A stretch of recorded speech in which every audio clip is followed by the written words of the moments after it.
It's 1926. You and 12 other young boys, aged 18 or younger, prepare to attend an Anglican Church leadership camp. It's July, and to take advantage of the good weather, the camp will be attending Balsam Lake, a beautiful lake located in Ontario, Canada, at the highest point of the Trans-Severn Waterway. You'll be led by two adults, Robert Shea-Butcher, a World War I veteran, and Arthur Lambden, a church volunteer.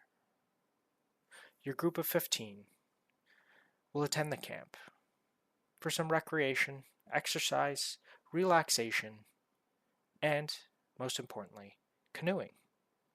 For many of you, you'll be novice canoers, and you'll definitely not have experienced a 30-foot war canoe, as would be used in the camp. Unfortunately, shortly after dinner on the day of your arrival, 11 of you would die. Only 4 of you would survive and would struggle all night, only to hike back to camp and continue to live your life afterwards. Join me as we discuss one of Ontario's worst pleasure craft disasters, and a disaster that has been forgotten by many outside of the community, but has far-reaching impacts that extend all over the province. Balsam Lake is a fairly well-known lake. However, it loses popularity to more large lakes, such as Georgian Bay and Lake Simcoe. However, with it being just 2 hours north and east of Toronto, property in the area is very expensive. Today, the shores are abutted with several mansions, expensive cottages, and a provincial park, Balsam Lake Provincial Park to be exact, which contains a small but nice beach. The waters offer a good mix of calm, secluded areas and rougher waters. The lake sees fishing competitions and sailboat competitions throughout the summer each year. The lake connects to the small town of Copaconk, which will be key to our story today. And more importantly, connects through the Trans-Severn Waterway, Balsam Lake being the peak of the Trans-Severn Waterway, which is a 386-kilometer canal route which connects Lake Ontario to the Georgian Bay. Originally, the Trans-Severn Waterway was a canal surveyed as a military route. However, the time it took to construct the lock system made it too late to be useful for military endeavors. By the time the locks were finished, military ships had grown to be too large to fit down the lock. Today, it is largely a recreational route and connects several of Canada's best-known waterways together. The Balsam Lake Canoe Accident is known as one of the worst pleasure craft disasters in Ontario's history. The accident would see 11 of the 15 in attendance that day die when their canoe capsized on July 20th of 1926. The incident was part of a supply trip destined for Copaconk, a small nearby town utilized as the anchor for residents and visitors to Balsam Lake. The small town contains a grocery store, some small supply stores, today a modern marina, and an ice cream shop. The trip set off from the lake's Long Point shortly after dinner on July 20th, and onlookers noted that the boat was near capacity when they left. However, this was not that much of a concern for the group, as they anticipated returning with several other canoes after their stop in Copaconk. This trip was by no means a short journey, and would have brought the group across the deepest and roughest portion of the lake. However, only a few kilometers from shore, the canoe capsized in the darkening waters of Balsam Lake. On screen, we can see the rough route that the boys took that night. And I can tell you from personal experience that this is the widest and most unsheltered part of the lake. Notably, it is also the deepest portion of the lake. And this side of the lake can also be the roughest, with swells and whitecaps, depending on the weather that day. I have personally been in sizable boats on this portion of the lake during some of the roughest water, and it is scary, to say the least. I have been in sinking boats on this portion of the lake, and I have seen docks destroyed, which face west on Grand Island. This would have made a canoe trip starting in the late evening with intent to attend a town and return a life-threatening endeavor. And to this day, some criticize the adult leadership and their lack of experience for doing so under such conditions. However, this video is not meant to criticize, but simply recount the experience of all those involved. And I think, despite all the negatives that we may have heard, or that may have been documented, we can still recount heroism and courage amongst those in attendance. Of the 13 boys, there was a pair of brothers, the Wigington brothers. And in a later account, the one surviving brother, William, or Willie, noted, "It started so suddenly and turned so slowly. We were all sorts of balance for a minute, and then we were scrambling in the water. I swam back to the canoe and kept getting pushed and shoved by others, but I got a hold of the canoe at one end and hung on." Anyone who has canoed before would be familiar with how quickly a canoe can capsize, going from fine to overturned in an instant. Typically, this is made worse and more likely with the more people you have, especially if they are inexperienced. Returning a capsized canoe can also be extremely difficult. Flipping a regular canoe in the water, let alone in rough water, is challenging by itself. Only worse is trying to pull yourself back into a canoe. With its unsteadiness and tendency to tip, it's extremely difficult. However, with this being a 30-foot war canoe, and these being young boys, it would be nearly impossible for them to ride the canoe that evening, as they would have required a significant amount of training and coordination to get the canoe right side up. Initially, the boys and their leaders clung to the sides of the canoe and attempted to swim with it towards the shore. Unfortunately, with the lake being rough and with high winds, it made it nearly impossible for them to make any meaningful progress. Worse yet, despite it being July, the deepness of Balsam Lake still made the waters frigid.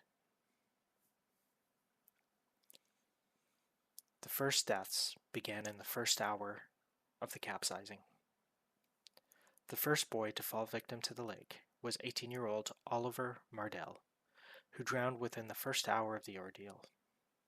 Oliver did not pass first due to any shortcoming of his own, but instead died assisting the younger of the group. Survivors noted that Oliver spent his time swimming around the canoe, lifting anyone who looked like they needed assistance. When Oliver realized the capsized canoe could not support all 15 of them, survivors noted he swam away from the group and allowed himself to drown.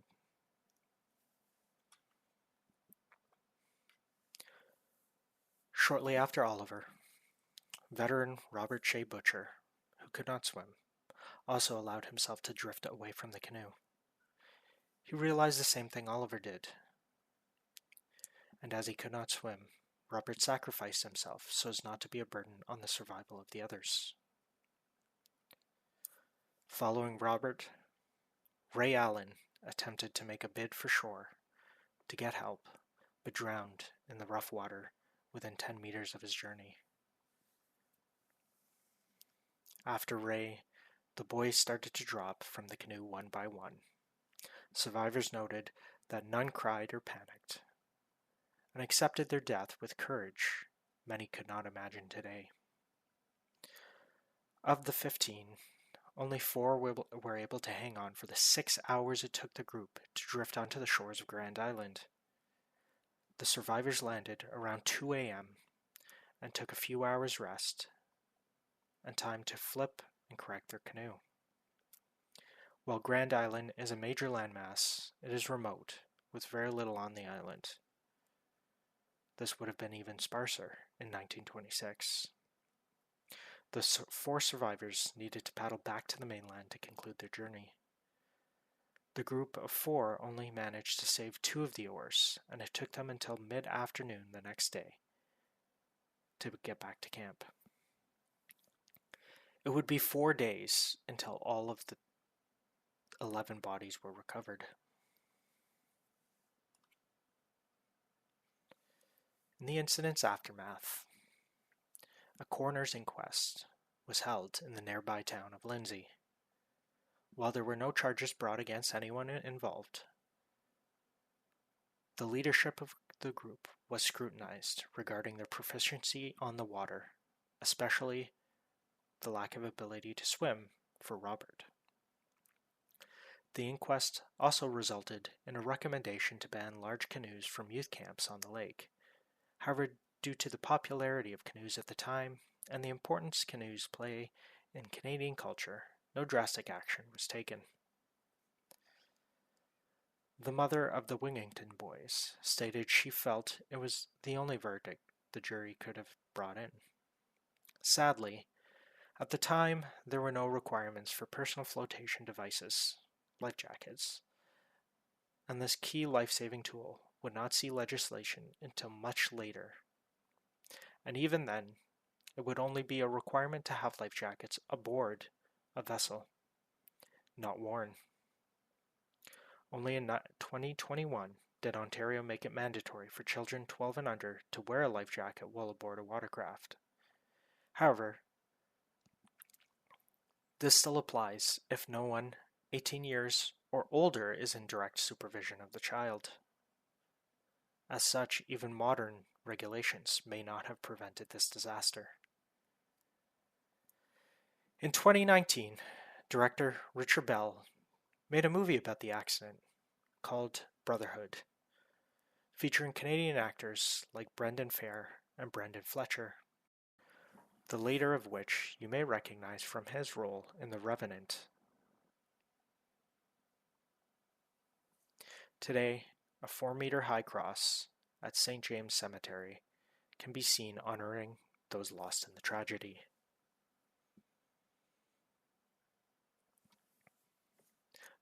The monument reads, "To the glory of God and in loving memory of Raymond William George Allen, Frederick Harold Bakewell, Walter Mark Burgess, Frank Frederick Burkett, William James Vernon Clark, Joseph Edwards, Charles Henry Gordon Heal, Oliver Charles Wilson Mardell, Harry P. Mills, Arthur Robert Shea-Butcher, and John Edward Wingington."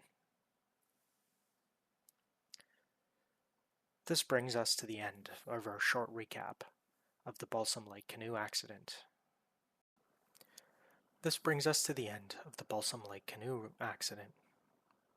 And here I want to take a moment to reflect. Whilst there's many tragedies covered on YouTube, and you can pretty much find coverage of any incident that you want to find, Canadian accidents, disasters, and mysteries are often overlooked. Especially an accident like this, with it being one of the worst boating incidents in the province's history. I'm surprised we don't see much more wide coverage of it. The movie Brotherhood does a good job at capturing the experience. It has high film quality and is worth a watch if you're ever bored or looking for something historical to cover that isn't mainstream. I also have a relatively large personal investment in this story. My family has had a cottage on this lake for several years.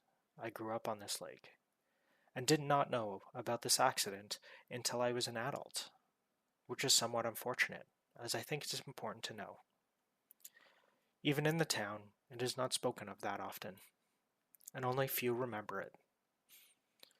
So to the 11 lost, I think it is worth highlighting their story whilst people still remember.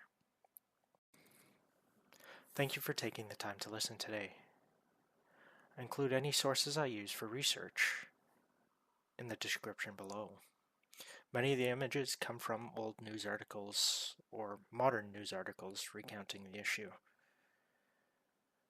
Like many of you, I like recounting history, mysteries, and disasters, as well as anything in between. I hope to continue to cover Canadian mysteries in order to share lost Canadian experiences that I don't believe should be forgotten, such as today, where 11 youth from the Greater Toronto Area lost their lives on what should have been a very happy summer retreat.